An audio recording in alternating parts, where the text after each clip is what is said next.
अभी अभी जो कांड हुआ है बहुत दुखद कांड है। छपरा में करीब करीब 30 से ज़्यादा लोगों की मौतें हुई हैं। सिवान में भी 4, 5, 6, 7 लोगों की मौतें हुई हैं। तो ये बहुत ही दुखद है। एक परिवार का उजड़ना, इस पर नीतियों पर विचार करना चाहिए। हमको तो लगता है कि बिहार में मुख्यमंत्री जी सरकारें नहीं चला रहे हैं। बिहार में 4 गो रिटायर्ड अफसर हैं और वही 4 रिटायर्ड अफसर आपको सरकार में मैंने चला रहे हैं। पता नहीं उनको बार बार रिटायर्ड अफसर को क्यों बार बार उनको नई नई भांति से उनको डिपार्टमेंट दिया जा रहा है। और जैसा कि हम लोग अपने हर वक्तव्य में कहते हैं कि शराबबंदी एक बीमारी बिहार के लिए हो चुकी है। इसमें युवा को तो छोड़िए, कई महिलाएं, अभी देखिए इतना इनकम होने लगा है, लोग इसको इनकम का स्रोत मानने लगा है। कि बोल रहे हैं कोई मंत्री विधायक कि पिएंगे तो मरबे करेंगे। माने इस प्रकार की मानवता विहीन जो बातें हो रही है ना, माने कहीं ना कहीं एक बुरा तो लग रहा है भाई। देखिए इसमें कहीं दो मत राय नहीं है कि आज का जो प्रशासनिक अफसरशाही है, अधिकारियों का राज चल रहा है बिहार पर। ये तो हम पहले भी कह रहे हैं कि 4 रिटायर्ड अफसर बिहार को चला रहे हैं। तो अधिकारियों का राज चल रहा, अफसरशाही है और सारा महकमा दारू और बालू की कमाई में लगा हुआ है। आप शराबबंदी, पहले आपने हर मोहल्ले में 10-10 शराब की भट्टियाँ लगवाई, शराब की दुकानें खुलवाई, वो भी आप अपने ही से लगवाएं। इसी सरकार में लगी, नीतीश जी ने ही लगवाई। हर मोहल्ले में 10-10 दुकानें हुआ करती थी। तो पहले आपको वो भी अच्छा लगता था, अब आपको शराबबंदी अच्छा लग रहा है। और शराबबंदी के बाद अभी जो अपराधीकरण और ये जो गैर कानूनी तरीके से धंधे पनप रहे हैं और होम डिलीवरी जो चल रहा है, ये भी आप सुन के और इसको भी नज़रअंदाज कर रहे हैं। और लोगों को इसमें बहुत कमाई दिख रहा है, युवाओं को, कई लोगों को इसको बहुत कमाई दिख रहा है। और इसको करने से अब लोग हिचक नहीं रहा है। इसके लिए अपराध भी बढ़ रहा है, लोग लूटे जा रहे हैं, मारे जा रहे हैं, छीने जा रहे हैं, है कि नहीं। युवा बर्बाद हो रहे हैं, शिक्षा व्यवस्था ध्वस्त हो रही है कि नहीं।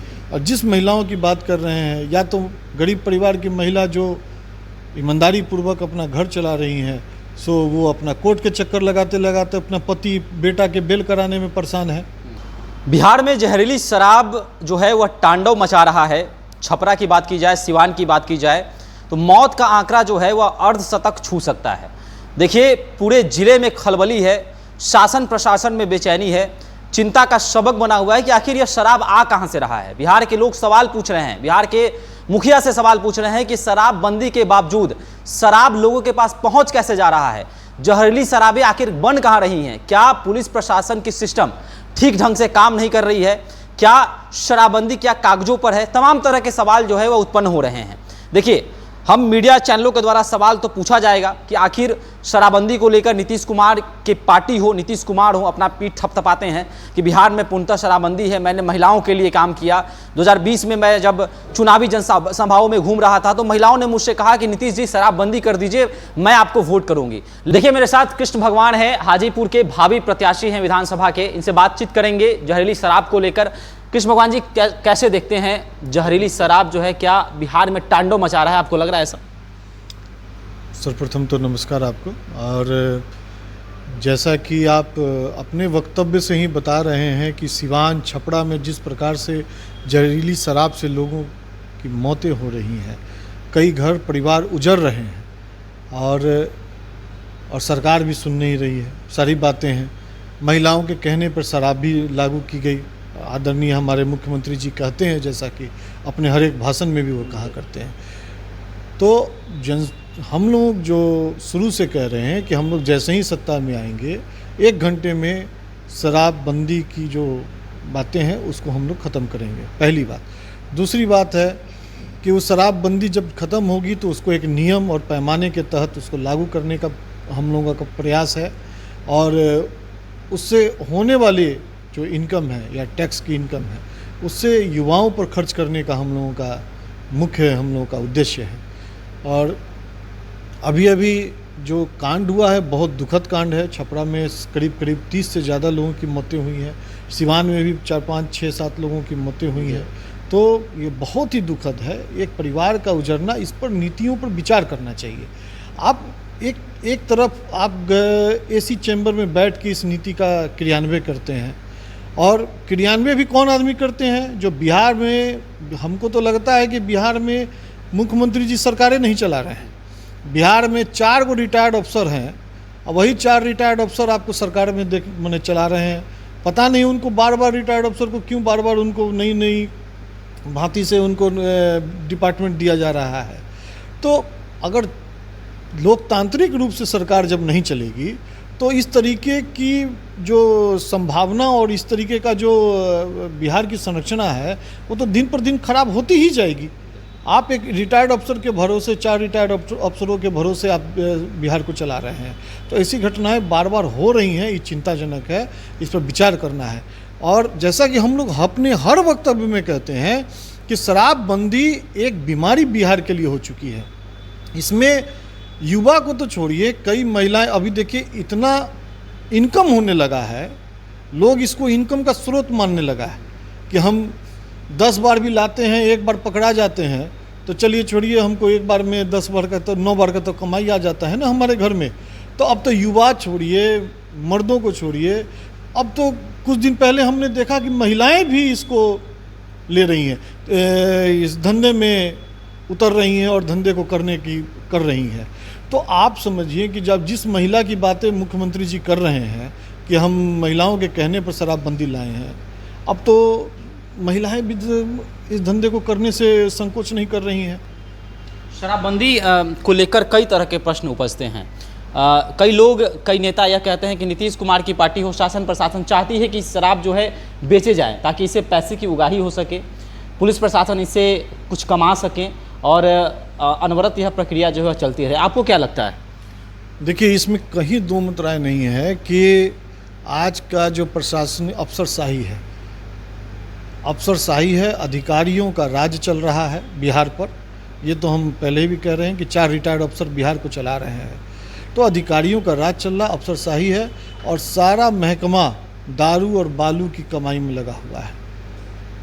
आप एक एक अफसर जो अभी कभी भी आर्थिक आपराधिक इकाई के जो लोग हैं, कभी भी किसी अफसर को पकड़ते हैं तो क्या वो करोड़पति से कम निकलते हैं? ताकि उनके पास इतनी धन अर्जन कहाँ से आ जाती है? एक सर्विस में इतना धन अर्जन करते हैं। तो दारू की कमाई तो हमको लगता है कि इतनी, अभी हाल में ही वैशाली जिला में देखिए अभी निलंबित हुए हैं और खुद के थाने में जेल भी गए हैं, कुछ दरोगा जेल भी गए हैं। तो ये दारू जो बिजनेस है ना, दारू का जो गैर कानूनी रूप से जो दारू का बिजनेस किया जा रहा है, यह एक उद्योग का रूप ले रहा है बिहार में और लोगों को इसमें बहुत कमाई दिख रहा है। युवाओं को, कई लोगों को इसको बहुत कमाई दिख रहा है और इसको करने से अब लोग हिचक नहीं रहा है। इसके लिए अपराध भी बढ़ रहा है, लोग लूटे जा रहे हैं, मारे जा रहे हैं, छीने जा रहे हैं, है कि नहीं? युवा बर्बाद हो रहे हैं, शिक्षा व्यवस्था ध्वस्त हो रही है कि नहीं? और जिस महिलाओं की बात कर रहे हैं, या तो गरीब परिवार की महिला जो ईमानदारी पूर्वक अपना घर चला रही हैं, सो वो अपना कोर्ट के चक्कर लगाते लगाते अपना पति बेटा के बेल कराने में परेशान है। और कुछ महिलाएं तो अभी देख रहे हैं, खगौल में भी देखे हैं कि हम लोगों ने कितनी महिलाएं शराब के धंधे में भी गिरफ्तार हो रही हैं। तो एक तरीके से पूरे बिहार को ये जो बीमारी जो है ना शराबबंदी की, ये करप्शन का रूप लेता जा रहा है और बिहार को एकदम बर्बाद करता जा रहा है। आपकी पार्टी के संस्थापक प्रशांत किशोर जो हैं वो लगातार शराबबंदी को लेकर बोल रहे हैं। आपकी पार्टी ने घोषणा की है कि जब हमारी सरकार बनती है तो शराबबंदी कानून को हटा दिया जाएगा। तो क्या यही कारण है जिसको लेकर आपकी पार्टी चिंतित है कि शराबबंदी बस कागजों में है और फील्ड पर तो कुछ और बात हो रही है? देखिए, नियम लगाना है तो आप अच्छे ढंग से लोगों के सम्मिलित रूप से और उसका अच्छा और बुरा दोनों सोच के नियम लगाना चाहिए कि इसका प्रभाव और दुष्प्रभाव क्या पड़ेगा। आपने इस पर किसी प्रकार का कोई विचार किया ही नहीं। आपने अपने 4 लोगों की मीटिंग की, 5 लोगों की मीटिंग करके किसी चीज़ को लागू कर देना, ये कहीं से भी लोकतांत्रिक तरीका नहीं है। आप शराबबंदी, पहले आपने हर मोहल्ले में 10-10 शराब की भट्टियाँ लगवाई, शराब की दुकानें खुलवाई, वो भी आप अपने ही से लगवाएं। इसी सरकार में लगी, नीतीश जी ने ही लगवाई। हर मोहल्ले में 10-10 दुकानें हुआ करती थी, तो पहले आपको वो भी अच्छा लगता था। अब आपको शराबबंदी अच्छा लग रहा है और शराबबंदी के बाद अभी जो अपराधीकरण और ये जो ये जो गैर कानूनी तरीके से धंधे पनप रहे हैं और होम डिलीवरी जो चल रहा है, ये भी आप सुन के और इसको भी नज़रअंदाज कर रहे हैं। तो हम लोग सारी वस्तु स्थिति को देख रहे हैं कि शराबबंदी बंद करने से हर राज्य में शराबबंदी तो है नहीं, कुछ राज्यों में है, वहाँ भी पूरे तरीके से है कि नहीं, वो तो उतना डीपली जाना तो कहीं से उचित नहीं है।